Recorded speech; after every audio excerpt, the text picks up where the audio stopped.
ও ভাইয়াত স্কুলত আহি ভাল লাগে কিন্তু মাষ্টৰে পঢ়িলে বেয়া লাগে মাষ্টৰে পঢ়িলে ভালে লাগে মাষ্টৰে প্ৰশ্ন সুধিলে বেয়া লাগে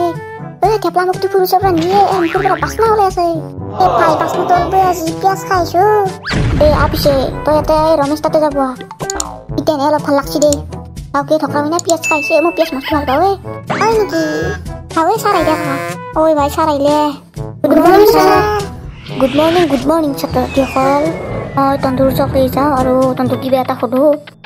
চলি আৰে তন্দুক যে আমি অনলাইন ক্লাছ কেইটামান লৈছিলোঁ সেই ক্লাছ কেইটা ধন্দা কৰিছে নাই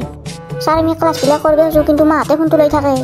আৰু মাহঁতক সুধিব এই পিছত কৰিবি দিয়া অনলাইন ক্লাছ হয় ছাৰ মাহঁতে গোটাই দিনটো মোবাইল কটাত থাকে আৰু বাচন চাচন এইগিলা দুইটাই ধুৱে চবৰে ঘৰত বাচন ধুলে খাব নাপায় অৱস্থা বাৰু আজি মই তোমালোকক ভইচৰ বিষয়ে শিকাম সেইকাৰণে মই বৰ্ডৰ ফালে লৈ যাওঁ এতিয়া প্ৰশ্ন সোধা আৰম্ভ কৰিবলো আজি মই দেখি দিম মই কি বস্তু কালি পেপচিটো খাম দেখাবিনে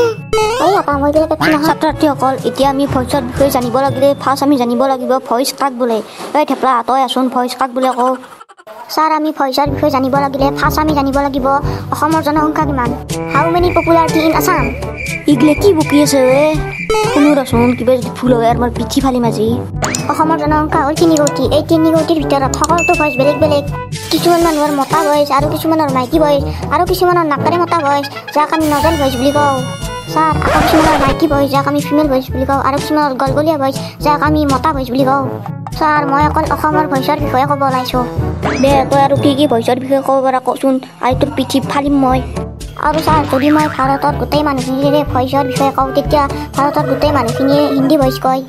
আৰু অসমৰ ওচৰ চুবুৰীয়া ৰাজ্যবোৰেও বেলেগ বেলেগ ভইচ কয় ৱেষ্ট বেংগলত বাস কৰা মানুহে বাংলা ভইচ কয় আৰু বিহাৰত বাস কৰা মানুহে বিহাৰী ভইচ কয়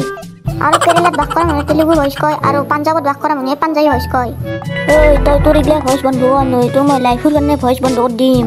আৰু ছাৰ গৰু ছাগলী এইবোৰ গৰু ছাগলীৰ ভইচ কয় বৈনিক মাষ্টৰ মাৰিলে